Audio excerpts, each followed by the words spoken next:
Good morning, good afternoon, or good evening, depending on where you are in the world, and welcome to today's HDI webinar, Supporting Distance Learners Through Remote Support, the SNHU Story. Today's webinar is brought to you by LogMeIn Rescue, and there's a link to the website right in the Attachments tab on the BrightTalk window. You can connect with HDI on Twitter, on Facebook, on LinkedIn, and our community membership site, HDI Connect. And subscribe to our Spotcast podcast on iTunes or SoundCloud for great information from experts and practitioners. In fact, our guest on the webinar today is also our guest on the podcast right now on episode 14, talking about remote support, Michael O'Leary.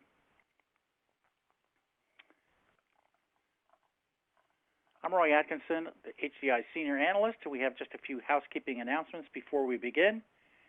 If you're experiencing any technical problems, please refresh your browser. That's the best thing you can do. You can participate in the Q&A session by asking questions at any time during the webcast, and they'll be answered during the Q&A session toward the end of the webcast.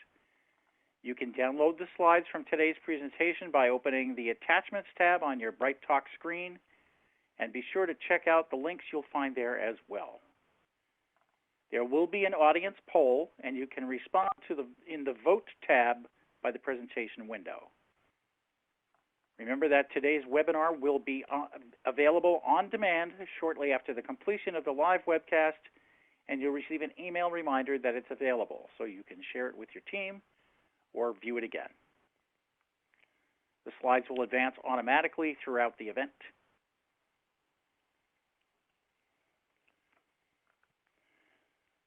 With us today is Michael O'Leary from Southern New Hampshire University.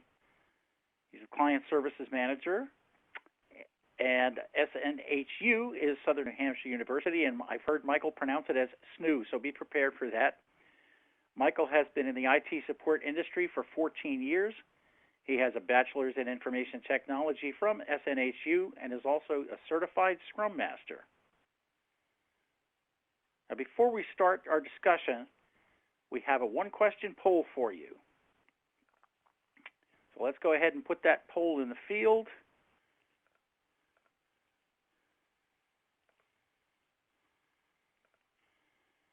And our question is, what percentage of your learners are online-based? So if you're supporting education, what percentage of your students, learners, are online-based, distance learners? Just give us an idea so we can see what you're doing out there in the real world. And if you are not in education, if you happen to be in work for a company, just let us know how many colleagues are remote that you have to support.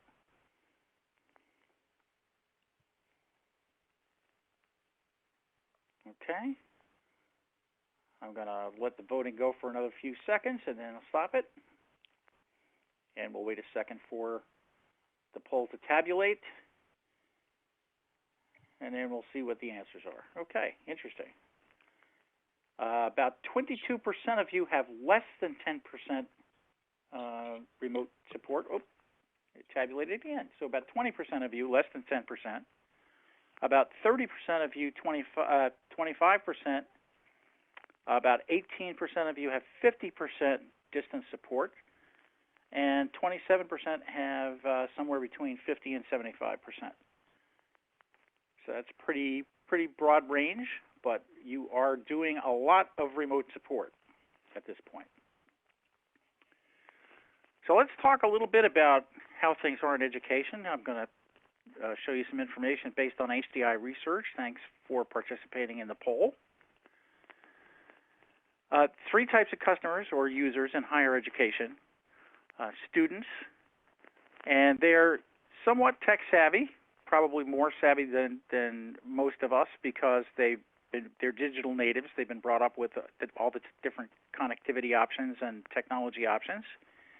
They like technology a lot for the most part, and they're time flexible, meaning that they work intensely, but at the same time, they might do that work at different periods throughout the day. They're not if I remember correctly from my college, I rarely would have a 9 to 5 kind of day. It would be interspersed with other activities. It would be spending time with my friends and maybe working late at night or whenever it was comfortable for me to do it. So they're time flexible. Faculty have multiple responsibilities. That's something that's really burgeoned over the last few years with things like distance learning, connecting to remote users and creating online courses and responding to online students, and also perhaps delivering in-person classes, providing materials for those classes, etc. So multiple responsibilities, and usually pretty time constrained because of all those responsibilities. They do not have a lot of time to spend trying to troubleshoot their technology. Staff, not always bound to tech. If you think about the security staff who's walking the campus, or people who are working in different aspects of campus life, facilities, etc., not necessarily bound to their technology, but also time constrained. They have to work within the boundaries of their availability, and they do need tech support when they need it. So there's some multiple challenges in higher ed, and as you can see, there are different types of users from your typical office 9 to 5 folks. We did a little slice and dice on some of our industry research just to pull out some relevant statistics for education. And what we find here is that overall, across the entire industry, about 90% of support centers are supporting desktops and laptops, and about 81% supporting mobile devices. When we look at education specifically, we find that those percentages are both higher, especially in the case of mobile devices. So that's understandable. As I said, digital natives, always connected. But the demands on education for support are even somewhat higher than they are in industry in general. Pretty interesting stuff. By the way, every time I look at the 90% desktop and laptop support overall in the industry, I'm wondering what the other 10% of people do, but I'm not going to worry about it. That's their problem, I suppose. So top 5 technologies currently in use for support. And as you can see, our topic of discussion today, remote control, is the most widely used tool for providing support overall in the industry. That's the blue line. And then especially in education, you can see how high that percentage is. It extends way past that and goes all the way out to just short of 90%. So remote support is extremely important in education, and overall, as you can see, it's quite highly used. But again, if you look at the bars here, each one of these technologies is more highly used in the education space than it is in the industry overall. So lots of demands on support for education.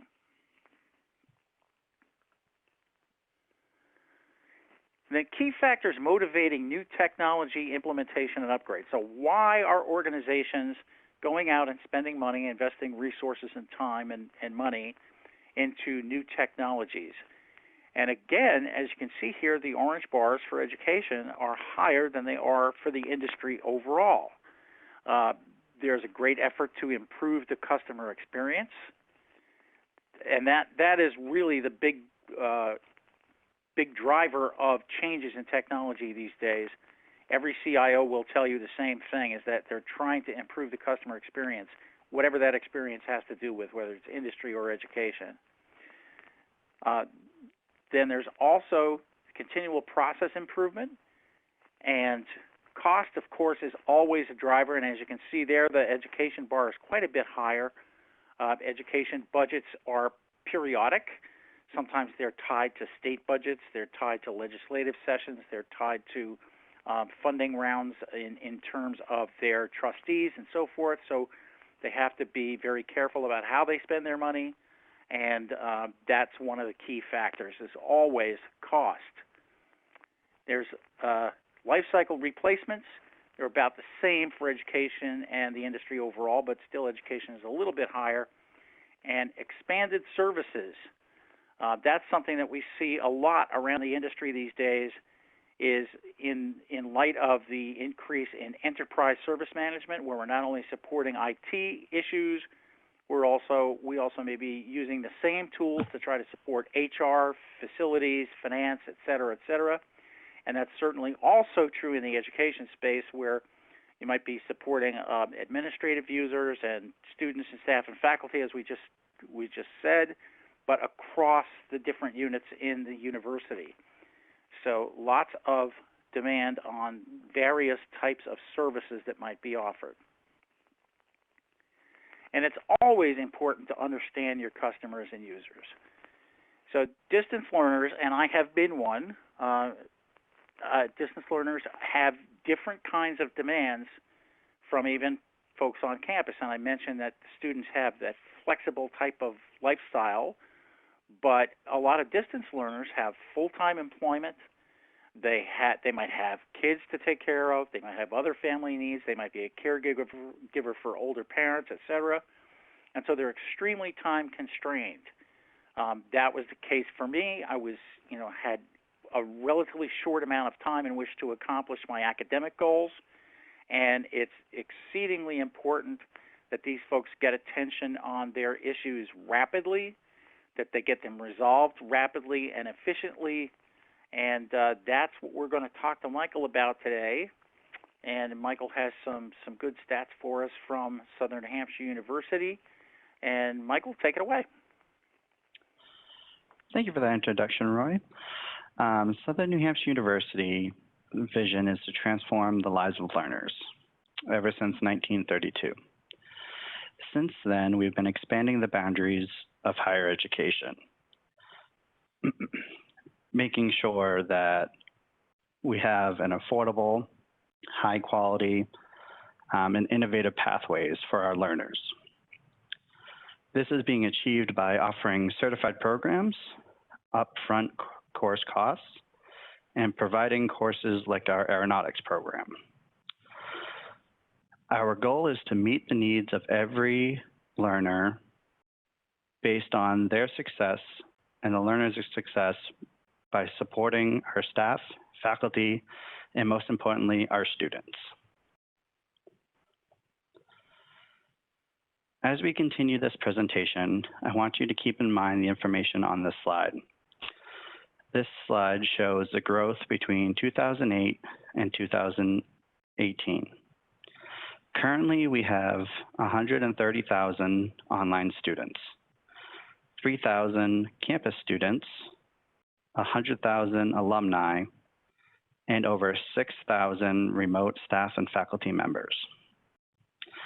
Our president's projected growth is 300,000 learners by 2025.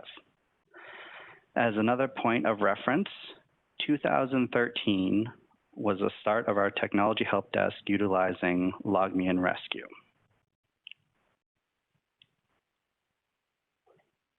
The technology help desk originally consisted of 10 employees a little over 10 years ago. As the university started to grow, it became apparent that our help desk needed to grow to maintain the high level of service the department gained. 6 sub-departments that included our contact center, our training team, and a reporting team, to just name a few. The contact center was created quickly with the support of 45 full-time and temp staff members. To this day, temps have become full-time staff in other positions within our organization. The other key aspect to having a successful help desk included a full functional reporting and standards department. Reporting involved 2 main components, SLA and targeted reports. To define the SLA, we reached out to our student success departments and asked their input. Once these pieces were in place, we had a fully functional contact center staffed with full-time SNHU team employees, utilizing phones and chats to solve customer issues. Over the last year, we have moved our contact center to a third-party vendor that maintains SNHU-specific support within that third-party vendor. They utilize our knowledge base, VDIs developed by SNHU, and most importantly, maintains the fun but professional culture we have worked so hard to create.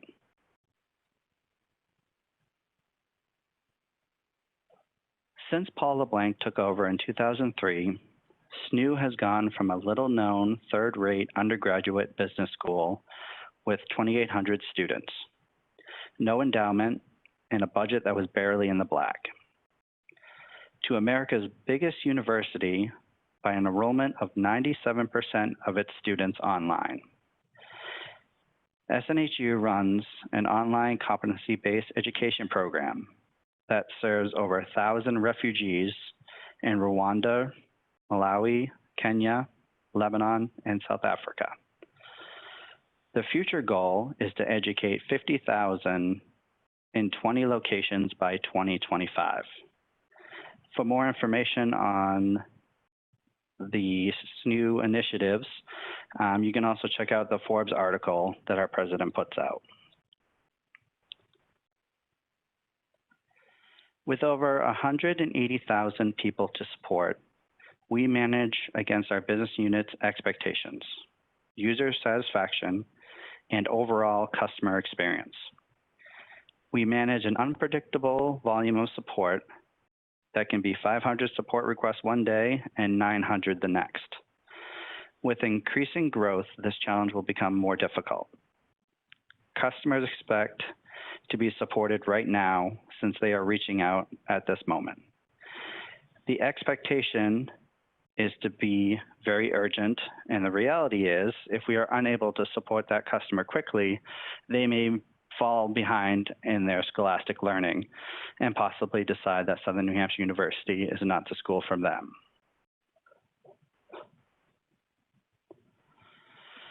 To exceed our business unit's expectations, we need to find the best way to support our customers' devices, ranging from students' personal devices, laptops, mobile devices, and also supporting staff members' endpoints and all account-based needs through Southern New Hampshire University. These services also include sharing files between multiple endpoints, whether it be for software installs or endpoint data transfers. We need a ticket tracking system that could change as fast as we did. So for that, we moved from Microsoft Dynamics to ServiceNow. We also had to find a fast and reliable way to fix hardware issues to minimize the staff members' downtime, and was resolved by creating a loaner program that consists of 30 laptops that can be changed out at any time for any person. The plan within the Technology Help Desk is to give our agents the tools to be successful.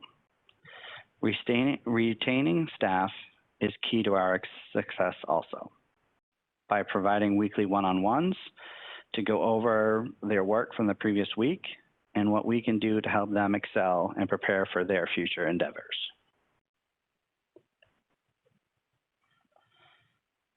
Our solution was to deploy a remote application to provide another level of support, creating a positive experience for our customers and for our agents. LogMe and Rescue provided us a frictionless tool to provide customers the best support and hopefully reach a solution faster. Rescue also allowed us multiple ways to reach our help desk, including a link within our student portal, a calling card that is located on all SNHU endpoints as a shortcut.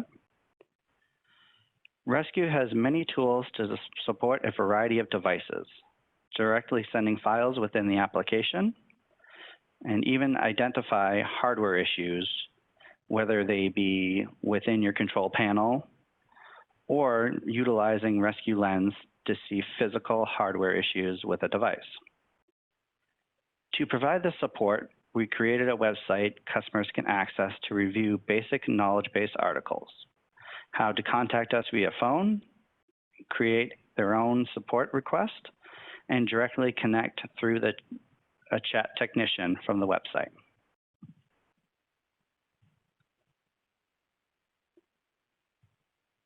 Managing unpredictable volume is always a big struggle in our industry, but using multiple points of service stemming from one help desk website alleviates some of this issue, which houses all points of contact and a knowledge base article to have access to. This knowledge base article setup has a two-pronged system that has an internal only sections for our liaisons and agents to provide support, and a customer section where they can find resolutions to minor issues. These multiple points can alleviate the stress of higher cases, and we also have a status page that shows the status of all of our critical systems and other systems that may not be owned by us, like Pearson or McGraw-Hill, for everyone to see. There have been talks of adding an AI portion to our knowledge base, which is currently under review, but we are looking for a system that is as personal as talking to a human being. We have high hopes that we will be able to integrate that and to provide that level of support and speed to answer.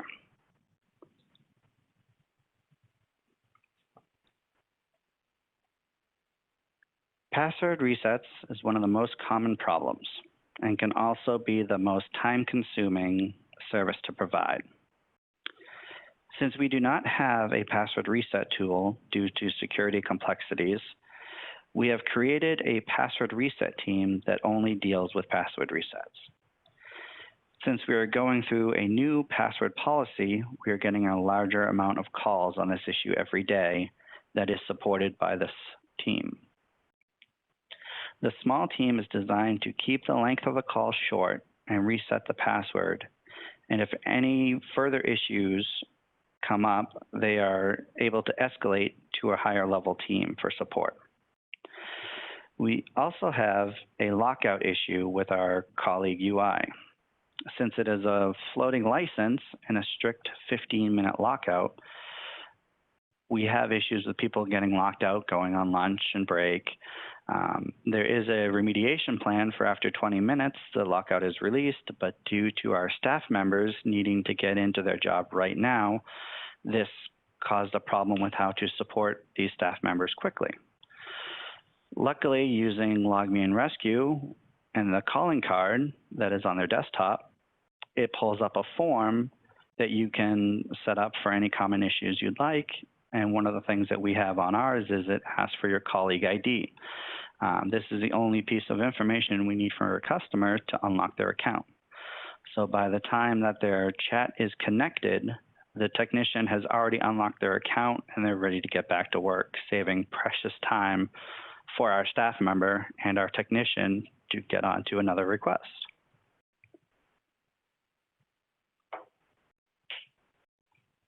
So we started using Rescue in 2013, which at the time we were using Join.me and Skype. These softwares were starting to become insufficient due to our department changing our endpoint administration, needing a admin password to do any software installs, and Rescue could support that need that we had. Rescue gives us many reporting tools to build a quality of services practices, which our quality of service team uses to coach our technicians on a weekly basis. The two most important reasons involves the ability to scale with our ever-growing student base and exceeding our business unit's expectations, which gets reported daily to our leadership and our student success leadership.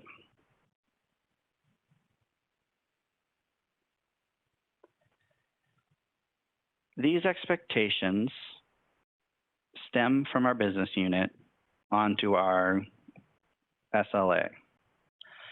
Rescue helps us exceed these expectations and report daily. These include the average speed to answer, which our current SLA is 90 seconds. This includes when you click the support link from a customer standpoint and the technician picks up the chat. Our average is around 30 seconds on a normal day and a little higher during peak volume when we have term starts. We must maintain a max of 15% abandonment SLA, which happens if someone starts a chat but then disconnects without a technician picking up the chat. This can happen when there is a major MCI and a lot of things are broken, or someone clicked the link and realized that's not what they want to do. We have an average wait time of 30 seconds, which is calculated by picking up the chat and starting the conversation with the customer. And the handle time is the amount of time it takes for the customer to end the chat session and be resolved. These are all automated reports that again come to us the next day and then get distributed between both leadership teams to show the success that we had the prior day.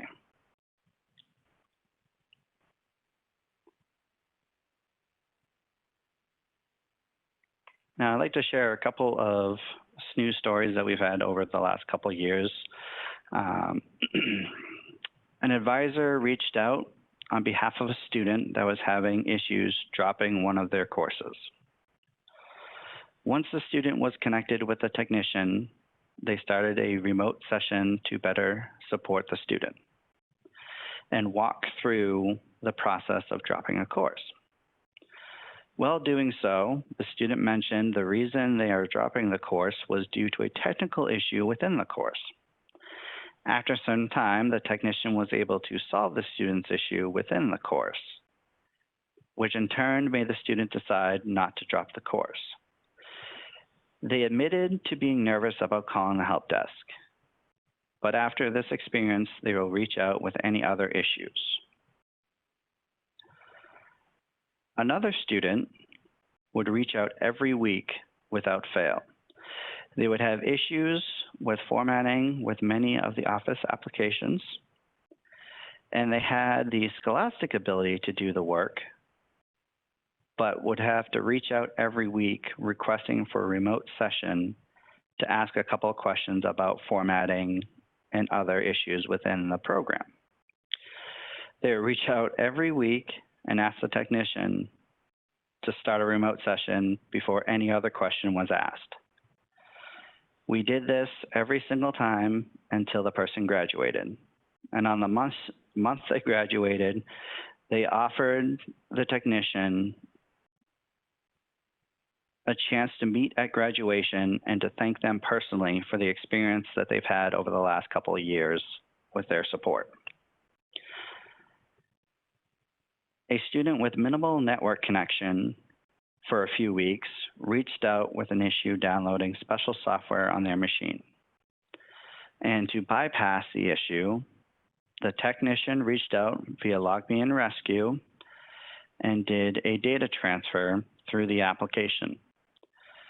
It took a couple hours due to the customer's network ability, but we were able to get them up and running with minimal downtime and high customer satisfaction. One of my favorite remote sessions was the ability to support a projected student complete an application for course funding. The future student was having issues filling out financial forms, but after listening to the customer, we had no clue where they were actually looking. After starting a remote session, we realized they were actually on a government site and not on a SNHU-based site, trying to fill out a specific form. Even though it was outside of our SNHU resources and organization, we were able to take the time to help them fill out the form with the customer and get them completely submitted. About a week later, they reached out thanking us and how they were very excited to become a Southern New Hampshire University student.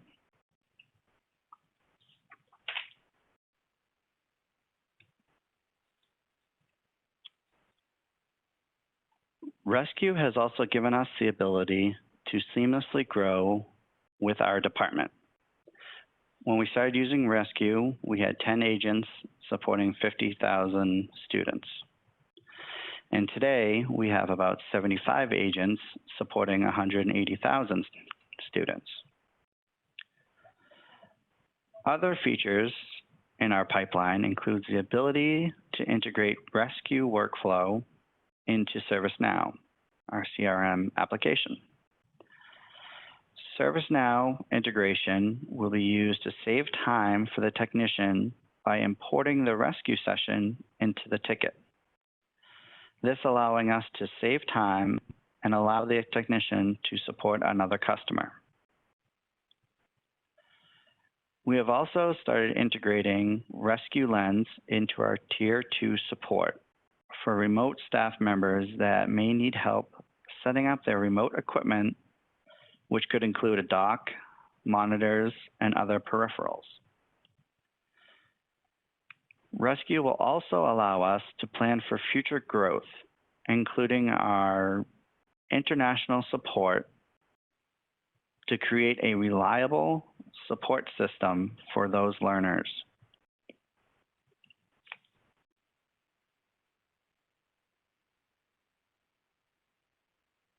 LogMeIn Rescue has given SNHU the confidence to grow the university online student base by providing a reliable support solution that scales easily and creates a positive customer experience.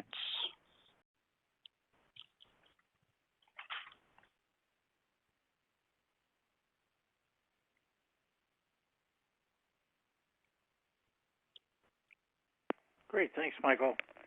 And we have a lot of questions today, so we'll have ample time to answer those, so stay with us. If you haven't downloaded the slides and taken a look at the attachments window, I recommend that you do that. Make sure that you get that. And before you leave us today, after the Q&A, hopefully, please do take a minute to rate the webinar. It's very helpful for us going forward. If you can leave us a rating and some comments, it's very helpful. So, Michael, that's a lot of ground that you covered, and it's a pretty impressive operation. And we have, as I mentioned, quite a few questions here. And let's start off with this one. What, from your perspective, is a key thing to remember if we're looking for a remote support tool at the present time? Yep. So the key thing that we were looking for was scalability from a user standpoint and a device standpoint. One of the larger things that we've been seeing is people using their mobile devices, a Chromebook, Android-based tablet, to do their schoolwork. And there are some limitations, but there are also times where, if you can remote into the system and show the person what to do, what to click, they learn a lot quicker that way. And LogMeIn does have a mobile device remote support, which we've utilized, not 100% due to our restriction on mobile devices, but that is the future of education, is on mobile devices. So what is your restriction on mobile devices? Currently, it's too complex on the amount of systems and other departments that we use for Pearson, McGraw-Hill. People have issues with their programs and not technically ours, but they reach out to us with an issue with their mobile application. So it kind of restricts our ability to support them because it's provided by another vendor. So there are, I think I saw a question here about minimum requirements, so we'll get to that in a second, I guess. Are there clear differences in the types of questions and issues you hear about from students versus staff versus faculty? Remember, right at the beginning, I talked about those 3 different communities that you have to support. Maybe tell us a little bit about how they interact with you differently and the different types of issues that you see. Yep. So students, they can come in directly. They can come in from an advisor. They can come in from an admissions rep. Usually can have a wide variety of issues with filling out FAFSA forms, logging into the portal, accessing their coursework. There's a high spectrum of issues they may have. As for faculty members, the larger majority of the issues that we see sometimes revolve around training or reaching out to their teams for, they think it's an issue, but it's working as intended, and as we remote in and look at it, it works the way it's supposed to. They just need to seek their team lead to find out how to make it work for them. So faculty members, it's a little, the scope is a little less, the issues that they have.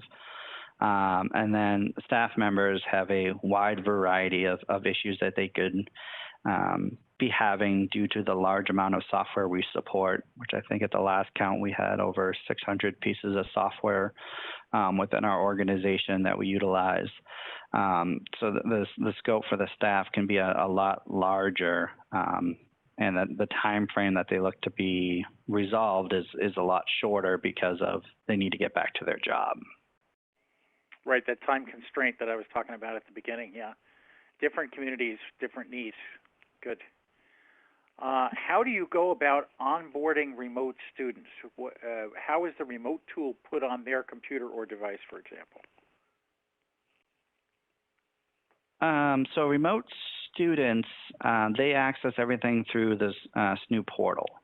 So everything is web-based. And actually, the whole process is automated. Once it gets approved through Student Financial Services, and they get all the data and all the information, it actually goes through our servers, creates an account, links the email, and then sends out an automatic response to the student saying, this is your SNHU email, please give us a call for a password.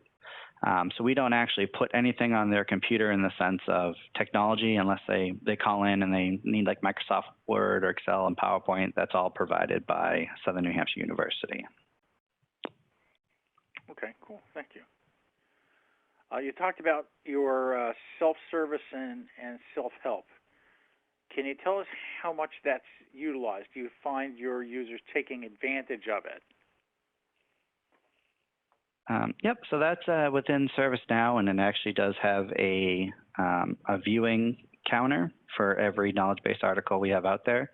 It is not utilized as much as we would like, but it's also the secondary part of our intentions of a help desk was to create that comfortable, give me a call, reach a chat, and let us help you to a resolution. We hope in the future with AI that we can kind of use that knowledge base to kind of solve the issues quicker in the front line.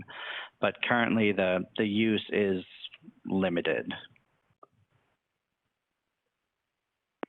Thanks for that.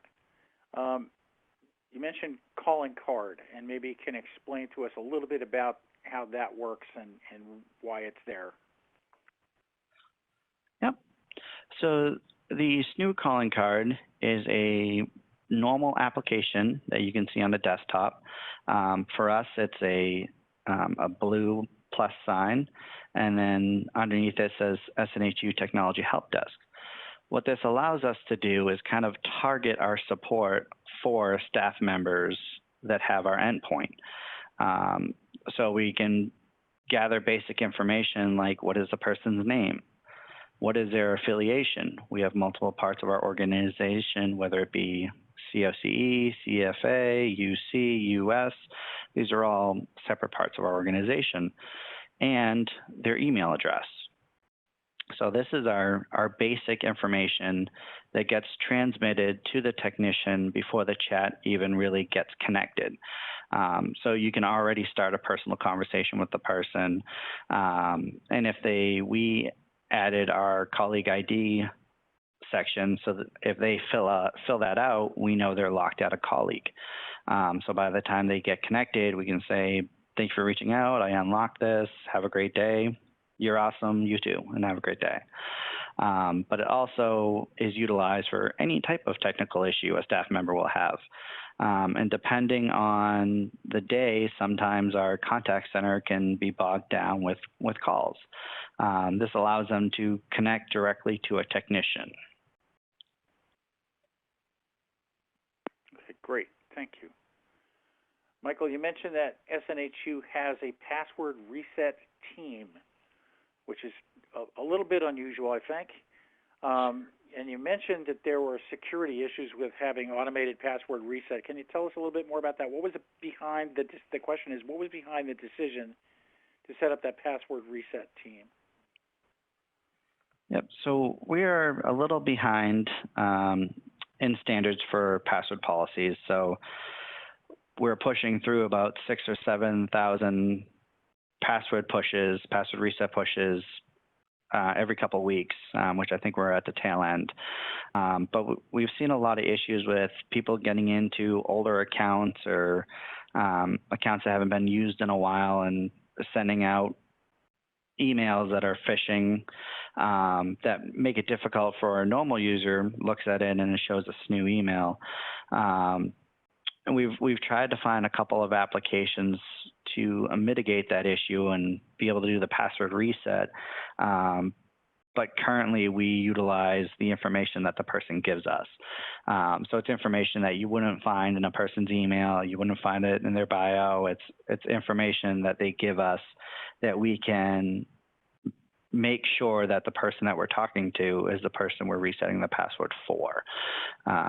So we've been very hesitant on creating that password reset tool. Got it. This is kind of an interesting question. Is the rise of remote learning at SNHU a result of your ability to support people remotely, or has it been the driver of remote support? What would you do if you didn't have remote control? So that's really interesting. So how much of because of how much your distance learners depend on you being able to provide support for them, is that one of the growth engines behind the increase in attendance by distance learners at SNHU? It's a really interesting question. Yeah, so that is very interesting. So it definitely helps. There are a lot of occasions, and I think our current usage per month is about 60% of most instances of an issue is brought into a remote access channel through LogMeIn. And it really does help the customer on the other end that, you were saying something earlier about the current generation is a lot better with technology, but you need to remember that there are students in their 40s, 50s, 60s, 70s, all the way up to their 80s taking courses. And this software and this ability to remote into the person's computer gives them that comfortability that they can sit there and they can see what you do and practice with it, is a great help. If we didn't have that ability, it would be extremely difficult to do our job as quickly and efficiently as we do now.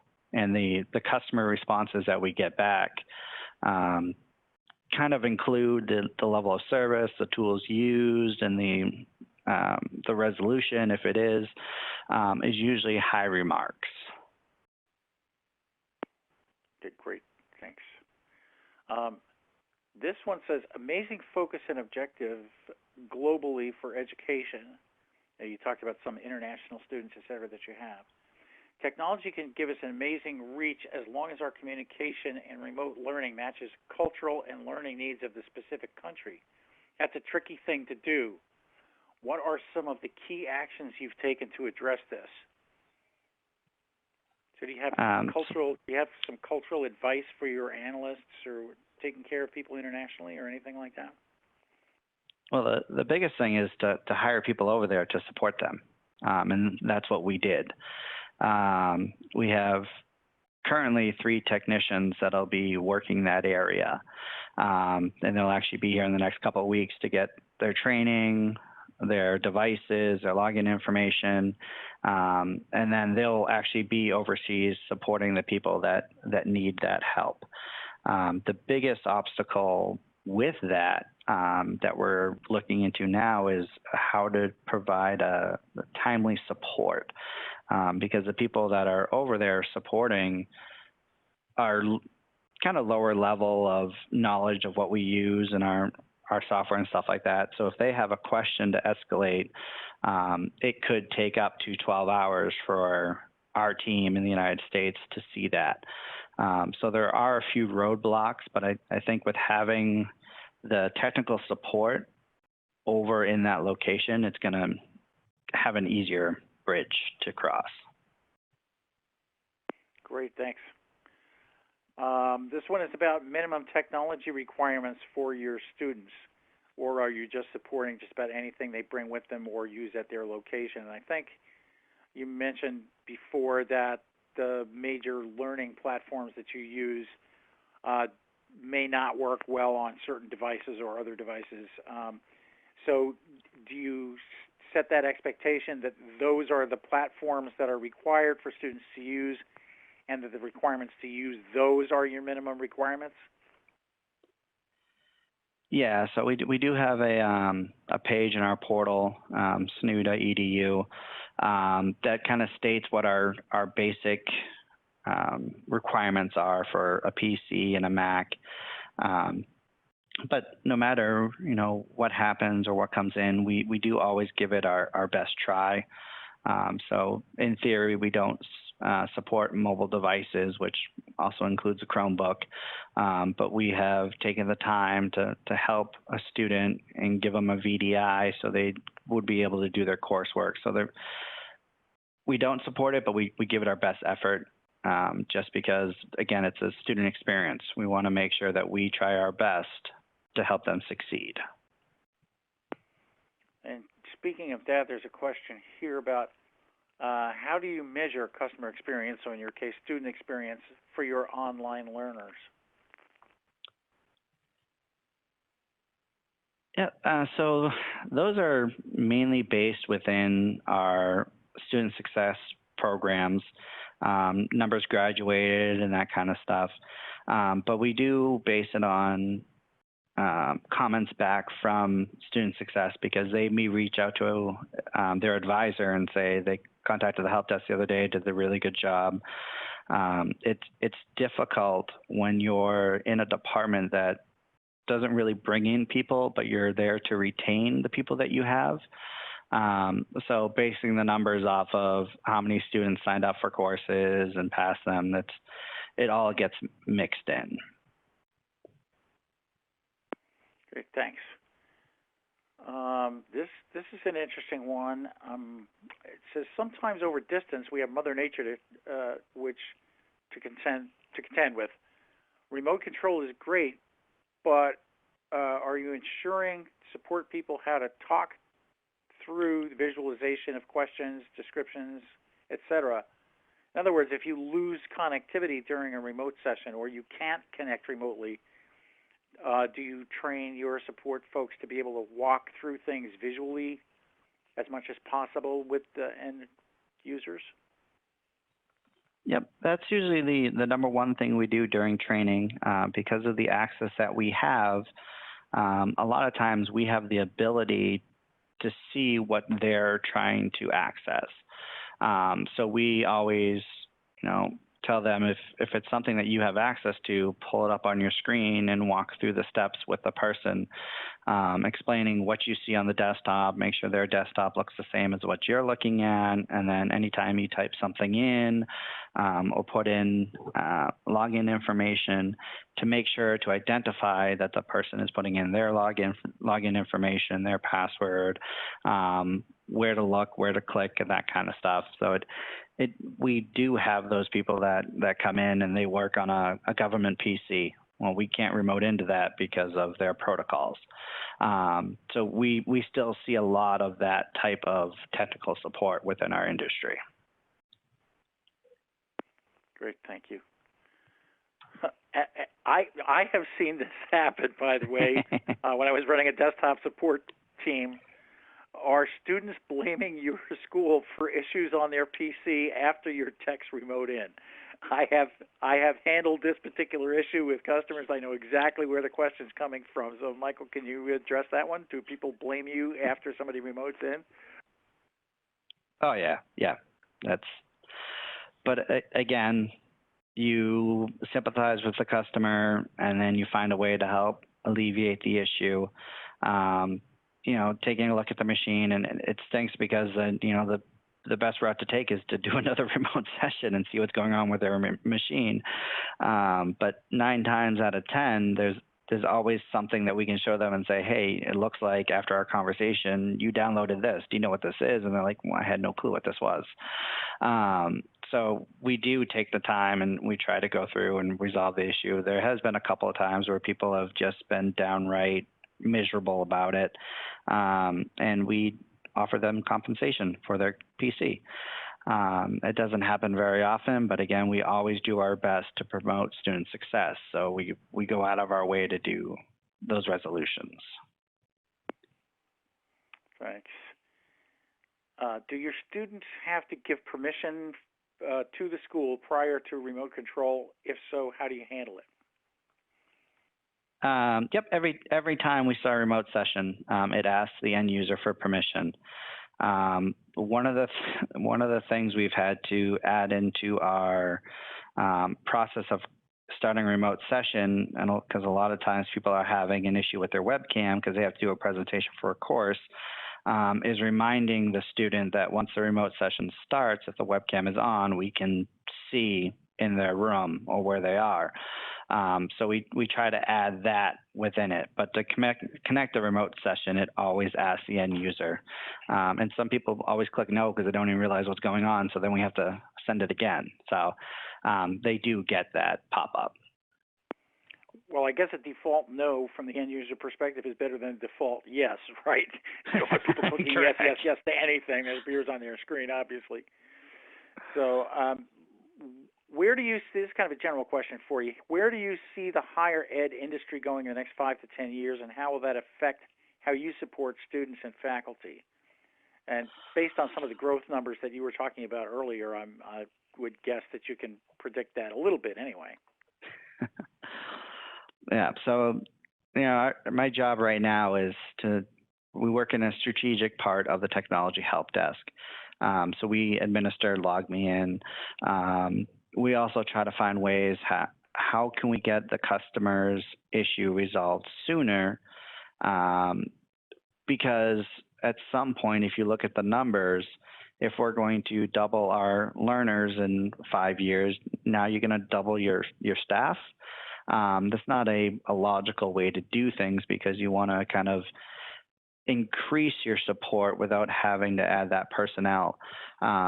So revising knowledge base articles, creating an AI system that can help with those basic supports. If we at some point get a password reset tool that could, meet what we're looking for, it'll take away about 25% of our caseload. So if we double our learners, we're not going to have to create a larger team to support them. And that goes for every other department that we have, making sure our services can work on their own. They don't have constant issues, because we do have very high hopes of increasing our numbers over the next few years. Thanks. A couple more questions here. We have, what is the LMS provided by SNHU, Learning Management System? So I think there are a couple that you use, correct? Yep. So our main one that we use is actually Brightspace. That houses majority of our educational courses. We did have CFA, which was still in Blackboard, but they are being kind of moved over into Brightspace. We're trying to have one single LMS for all student bases. So whether a student or a learner, they'll be covered under the same LMS. Great. How does the loaner program work? So loaner program is pretty much everybody within our institution. I'd say less than 10% have a desktop. Everyone else has a laptop, which makes it easier that if a staff member has downtime due to a hardware issue or something that we can't fix within 15, 20 minutes, our team automatically goes over to a desk, gets a loaner. The person signs into their machine with their credentials, and they're able to use that machine like their own machine. Mainly because some of us are utilizing Office 365 OneDrive, but then we also have our network drives where they should be saving their data. So it creates a minimal downtime. Great. All right. What is your favorite feature of Rescue? So my favorite feature is the remote access for many different reasons. Not only can you kind of show the person what they're doing on their desktop, but it also allows you to verify the health of the machine. How's the memory working? So rather than pulling up Control Panel and kind of scaring the customer, you can go into another tab within LogMe and Rescue and see all that information. So sometimes you're helping them with one thing and you can identify another issue with their machine. They're running at 99% memory all the time. So it's very versatile, and you're able to help the customer more than what they were looking for initially. Great. Do you use video to support your end users, and if so, how? Yeah. So LogMe and Rescue, we've started utilizing that a lot more over the last month or so for our Tier 2. With the permission of the end user, we can have them download an app on their cell phone, connect them, and they can use their webcam to show issues with their device. So the one we had the other week was their monitor wasn't working. Turns out, it's not going to surprise you, it's plugged into the wrong spot.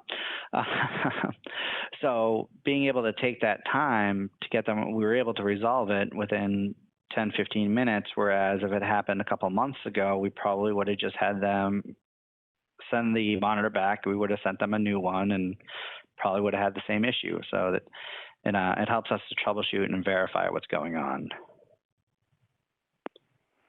Great, thanks a lot. Well, that about wraps up our time for Q&A. Thanks for asking all those questions. We had a lot of them today. And thanks to Michael O'Leary for joining us from SNHU, and to our sponsor, LogMe and Rescue. Our next webinar is going to be on Tuesday, May 22nd. We hope you'll join us again. Oh, it says May 21st, but it's actually May 22nd. Is that right? I'm looking at my calendar now. This is how disorganized I am today. Actually, it looks like May is the 22nd would be the Tuesday. So join us on May 22nd. And we'd like to wrap it up today by saying this webcast is copyright 2019 by UBM. The presentation materials are owned by or copyrighted by HDI, which is solely responsible for its content, and the individual speakers are solely responsible for their content and their opinions. On behalf of HDI, thank you very much to our sponsor, LogMe, and to Michael O'Leary, and to you for attending. Don't forget to fill out a feedback form. As you go, it's really easy. Give us a star rating and leave us a comment. Thanks very much, and have a great day.